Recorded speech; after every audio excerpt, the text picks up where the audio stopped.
Fame name ఆయన ఇవ్వాలండి. పోగేసుకున్న fame name నిలబడదు, ఉండదు. అలాంటిది వచ్చినా మనకు బీపీ షుగర్లు తప్ప దేనివల్ల ఉపయోగం ఉండదు. ఆయన మన తోడుంటే, మనం ఆయనతో ఉంటే వద్దన్న అడవిలో ఉన్న అన్నీ వస్తాయి.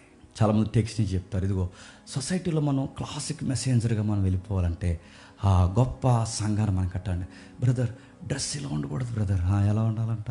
ఇవన్నీ రకరకాల సలహాలు ఇస్తారు.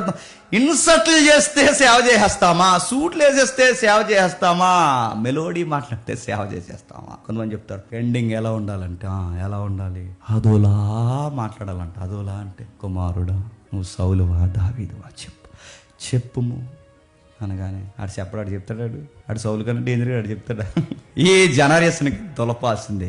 నేను గుర్తుపెట్టుకోండి, దేవుడు మనకు కొట్టిస్తే మనం మాట్లాడే సామాన్యమైన మాట కూడా ఎదుటోడికి పనిచేస్తుంది. సూత్రం ఇదంతే. దేవుడు మనతుంటే, మనం దేవుడితుంటే మనం మాట్లాడే చిన్న మాటలు కూడా పనిచేస్తాయి. ఇది ఫోకస్ ఉండాలి. దావీదులో ఉన్న గొప్ప గుణం ఇన్నోసెంట్, అంతే. ఆ మనిషి ప్రతిదీ హార్ట్లో పెట్టుకోండి, దేవుడిని తప్ప.